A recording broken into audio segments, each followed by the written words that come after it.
I think we all struggle in some area. It could just be what comes out of your mouth, that kind of quick temper or whatever. It could be, eating too much. It could be just so many things, right? And we all have these root motivations, but what are we supposed to do about it, right? So this first Bible principle is, I felt like what God was just really hitting me over the head with, in a gentle way, as God does say, like, this is it. The stronger your relationship with the Lord, the less likely you are to engage in unhealthy, destructive behavior because your needs are being met by the Lord. And this isn't just a platitude. This isn't just a saying. It is true. The stronger your relationship with God, and the more you turn and pivot toward God, your needs are going to be met by Him, so much so that you don't need to gravitate to all of these other things that you think are going to help you. Jeremiah 2:13, listen to what it says. For my people have committed two evils. They have forsaken me, the fountain of living waters, and hewed out cisterns for themselves, or broken cisterns that can hold no water. I know it's kind of an odd verse to choose, but that one just hit me over the head. It's like, we do. It's like God saying, I have living water for you right over here. And we're choosing these broken cisterns that apparently look attractive for some reason, or maybe they're just within reach. And so we grab these things, but they hold no water. So it's kind of like this. We have the water that looks pure, and then we have this water that's kind of murky. And we are dry sponges. I mean, I think God created us like dry sponges. And He knew that we needed to be filled by Him. And here's the thing.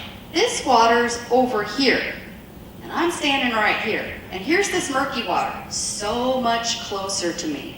So easy to just dunk right in there, because I'm really thirsty. I am parched. I am dry. I am maybe filled with anxiety. I've had a lot of bad things happen today. I'm stressed out. I'm fearful. I'm insecure. I'm a dry sponge, and this is so close. It won't be that bad. I'll just bathe in here a little bit, just kind of, soak it up a little bit, because I'm so thirsty. Yeah, and see how it's just getting kind of grody around the edges, and you know what happens with this? As it just sits in here longer and longer, even if you take it back out of the water, bacteria starts growing in here, because it's just grody. I don't know what's in here. My husband put this together for me. He said, I'll make it brown for you. I don't really know what I'm playing in right now. Hopefully it's not really toxic. But see how it's just getting worse and worse?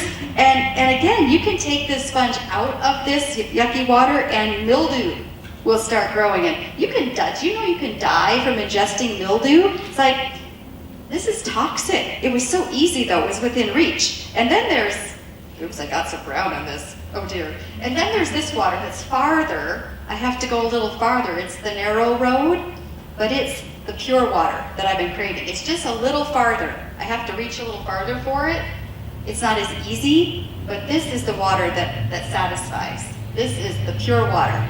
It doesn't have any mildew growing on it. There's no bacteria. It's not toxic for me, right? But God says that He wants us to turn to Him the stream of living water. Isaiah 41:18, He says, I will make rivers flow on barren heights and springs within the valleys. I will turn the desert into pools of water and the parched ground into springs. That's what God wants to do for us. And He's saying, yeah, you can keep grabbing for the stuff that's close to you. The muddy, murky water, yeah, I mean, there is liquid in it, but it's not going to satisfy you. In fact, it's going to be toxic. Practice. The art of the pause. You knew that was going to be in here somewhere, right? The art of the pause.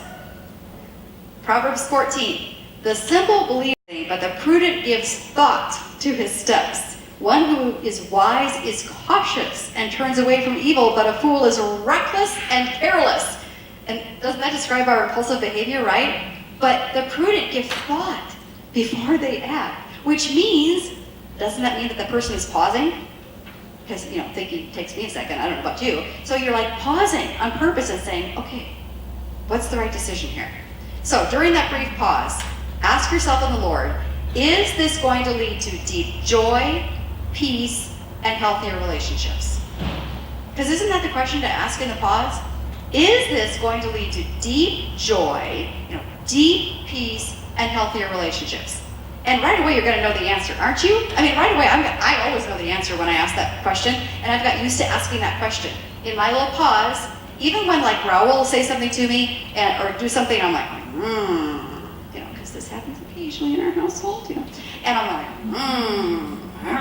and then I should pause and I'll say, okay, what am I about to say to him?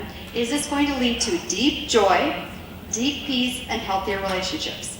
And usually I'll think, no. What I was going to say probably was not going to do that.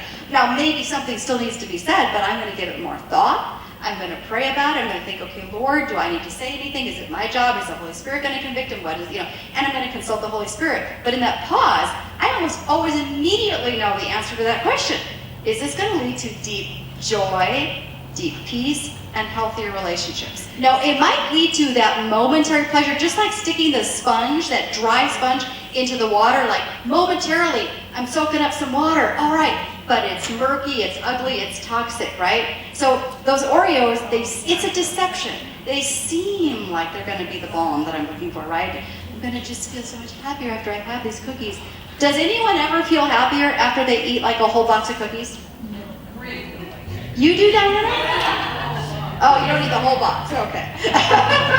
I know. Does anyone feel better after they like lay into their husband and say really disrespectful things to him in a moment of anger? Do you really? I mean, is this a good strategy in the long run? Now, it might feel cathartic for a moment, like, oh yeah, I just got that off my chest. But like an hour later, you think that was really good. I'm really good with that. It was very smart. Yeah.